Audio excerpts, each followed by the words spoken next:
πώς νιώθει ένας οδηγός Φόρμουλα 1 όταν ανοίγει τέρμα τον γκάζι στην ευθεία της πίστας? Οι περισσότεροι εξημών δεν θα το νιώσουμε ποτέ αυτό το συναίσθημα της έκρηξης αδρεναλίνης, αλλά η θρυλική ιταλική αυτοκινητοβιομηχανία Ferrari μας δίνει πλέον τη δυνατότητα να το ζήσουμε, έστω και από το bucket κάθισμα ενός τρένου. Ο λόγος για το νέο ιδιόκτητο θεματικό πάρκο της ιταλικής φίρμας, το μεγαλύτερο στεγασμένο πάρκο του κόσμου, το οποίο άνοιξε τις πύλες του Αμπου Ντάμπι και φιλοδοξεί να εξελιχθεί σε ένα από τους πιο δημοφιλείς τουριστικούς προορισμούς στη Μέση Ανατολή, χάρη στη Φόρμουλα Ρώσα. Ένα εντυπωσιακό roller coaster ή τρενάκι του τρόμου, όπως έχουμε συνηθίσει να το λέμε στα ελληνικά, που υπόσχεται να καθυλώσει κυριολεκτικά τους επιβάτες του με τελική ταχύτητα 240 χιλιόμετρα την ώρα και επιτάχυνση 0% σε μόλις 2 δευτερόλεπτα.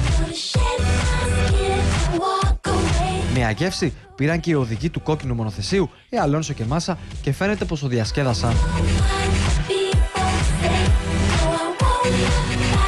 Σε επιχειρηματικό επίπεδο, ο κόσμος της Ferrari World Abu Dhabi, ρίχνει το γάντι στο γειτονικό Εμιράτο Ντουμπάι, προσδοκώντας να προσελκύσει το μεγαλύτερο κομμάτι της πίτας της τουριστικής κίνησης στη Μέση Ανατολή.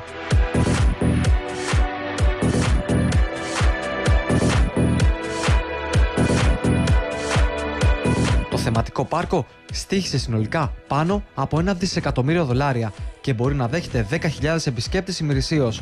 Έχει έκταση 861 στρέμματα και βρίσκεται πάνω στο τεχνητό νησί Γιάς. Πάνω σε αυτό το νησί, το οποίο απέχει 30 χιλιόμετρα από την πρωτεύουσα, έχουν επενδυθεί δισεκατομμύρια πετροδολάρια με στόχο τη δημιουργία ενός παραδείσου για τους υπερπλούσιους του πλανήτη, με εξάστερα ξενοδοχεία και τεράστια ποικιλία τουριστικών υπηρεσιών πολυτελείας.